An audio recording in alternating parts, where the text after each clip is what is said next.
हिमाचल कांग्रेस मामलों के प्रभारी और सांसद रजनी पाटिल के शिमला पहुंचते ही सियासत गर्म हो गई है।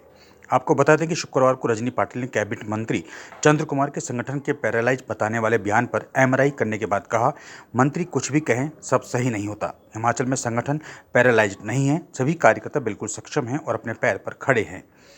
शनिवार को कांग्रेस कार्यालय राजीव भवन में होने वाली बैठक से पहले रजनी पाटिल जाखू मंदिर गई और पूजा अर्चना करने के बाद सीधे हॉली लॉज पहुंच गई। मिनरल स्टडी सर्कल धर्मशाला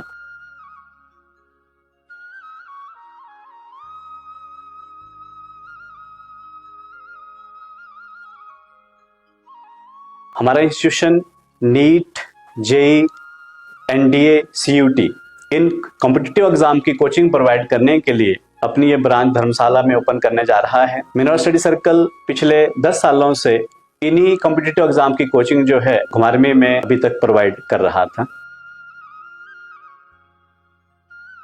हमारे इंस्टीट्यूशन में जो ऑफलाइन टेस्ट सीरीज है नीट की और जेई मेन की, वो 17 फरवरी से शुरू होगी और जो क्रैश कोर्स है वो 3rd वीक ऑफ मार्च से शुरू होगा, जेई का भी और नीट का भी। उसके बाद जो 9th 10th की क्लासेस हैं वो हमारी 1st वीक ऑफ अप्रैल से शुरू होंगी और जो बच्चे एनडीए की कोचिंग लेना चाहते हैं वो भी 1st वीक ऑफ अप्रैल से ही हमारे पास क्लासेस उसकी रन हो जाएंगी।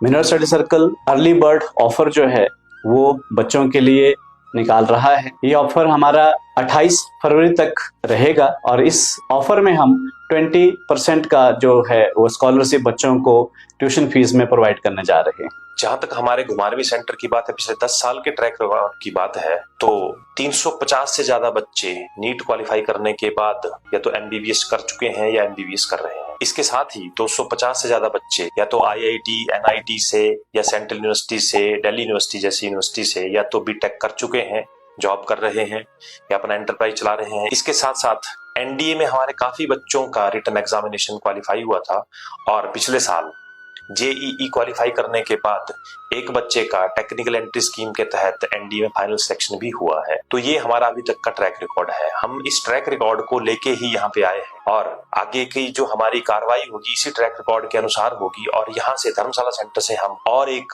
अच्छी सी और इससे बेहतर एक सफलता की वार्ता लिखना चाहेंगे। यहाँ पर रजनी पाटिल ने पार्टी की प्रदेश प्रभारी प्रतिभा सिंह और विक्रमादित्य सिंह के साथ बंद कमरे में गहन मंथन किया। सियासी गलियारे में बंद कमरे में हुई इस मुलाकात के अलग अलग मायने निकाले जा रहे हैं।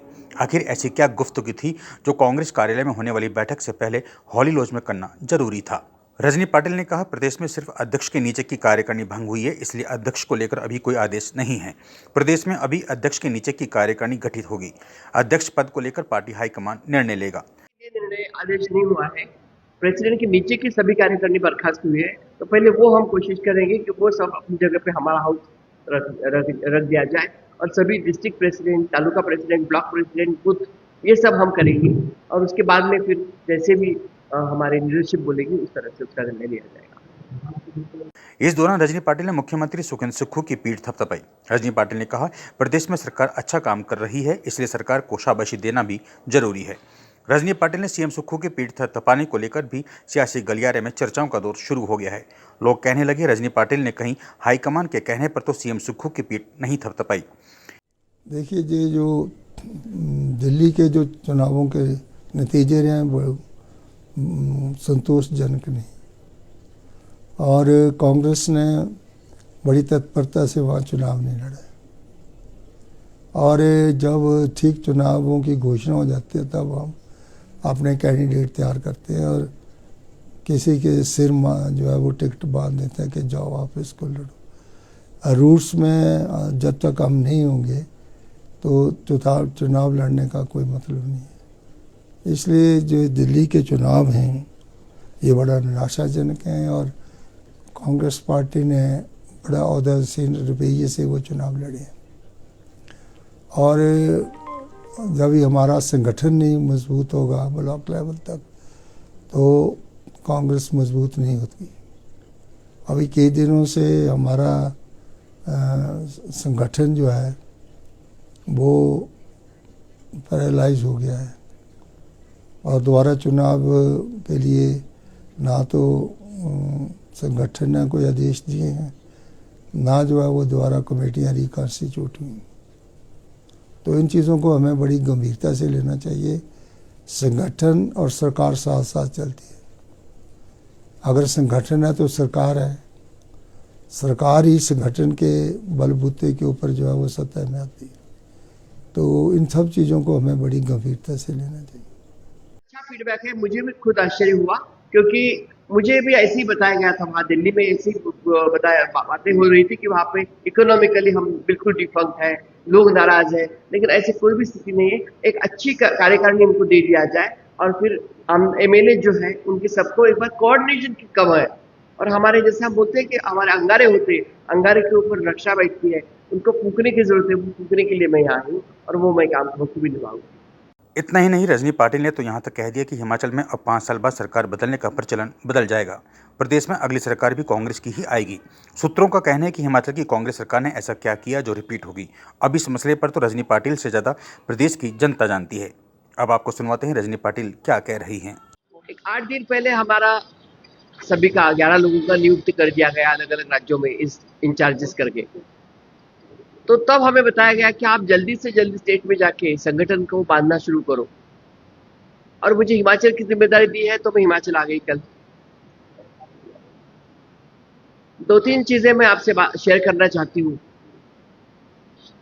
कि एक तो आज 1 साल हो गया है जब ऑपरेशन लोटस कंप्लीटली फेल करके हमारा फिर एक बार कांग्रेस का राज्य यहाँ पे उधर स्थापित ही था, लेकिन उनको डिस्टर्ब नहीं कर सके।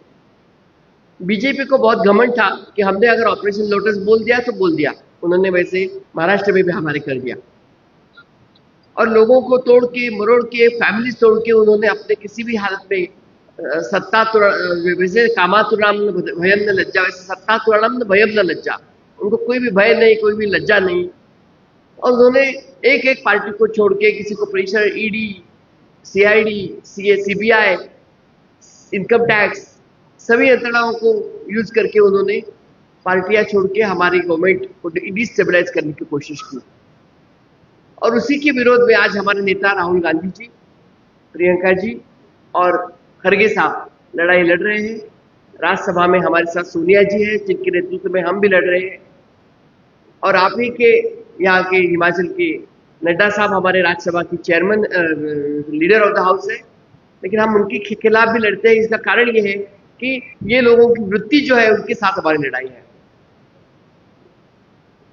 आज मैंने जैसे कि बोला 1 साल हो गया है, उनके पूरा ऑपरेशन फेल हो गया। दूसरी एक बात जो बीजेपी बहुत ही बखूबी निभाती है और वो है गोबेल्स नीति। और वो गोबेल्स नीति कैसे है?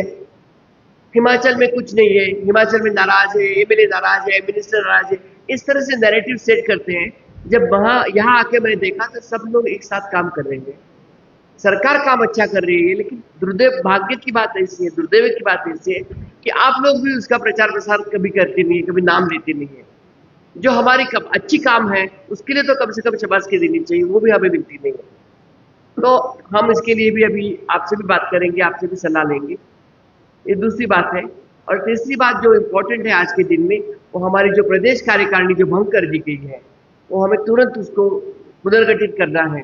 वो पुनर्गठित करने के लिए हम कोशिश करेंगे 15 दिन में ये हमारी कार्यकारिणी पुनर्गठित हो जाए और सभी भौगोलिक समतोल रख के सब कास्ट के, सब कम्युनिटी के सभी लोगों को हम लेके साथ में वो काम करेंगे और हमारे यहाँ एक अच्छा माहौल में ये काम हम शुरू करेंगे और आगे की लड़ाई की शुरुआत आज ही करेंगे। और आज ही मैं बता देती हूँ आपको कि जो आप बोलते हैं ना कि एक बार हमारी गवर्नमेंट आती है, एक बार उनकी गवर्नमेंट आती है, इस बार वैसे होगा नहीं, दूसरी बार भी हमारी ही गवर्नमेंट आएगी, ये मैं बहुत दावे के साथ कहना चाहती हूँ।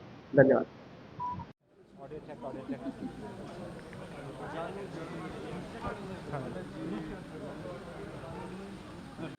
यही प्रभारी पहले भी प्रभारी रही है। पहले राजीव शुक्ला जी थे, उन्होंने बहुत अच्छा काम किया, रजनी पाटिल जी आई है और निश्चित तौर पर जो भी पार्टी के कार्यक्रम होते हैं उसको दिशा देने के लिए हमारे माननीय रजनी पाटिल जी आई है, संसद सदस्य हैं और पहले भी हिमाचल की राजनीति से वाकिफ़ है। हिमाचल में उन्होंने बहुत काम किया है और हिमाचल में उनके काम से जब वो हमारे यहाँ प्रभारी थी तो हर जगह, हर विधानसभा क्षेत्र में ये जिसका फ़ायदा हमें विधानसभा चुनावों में 2022 में मिला, उसमें रजनी पाटिल जी का भी महत्वपूर्ण योगदान रहा।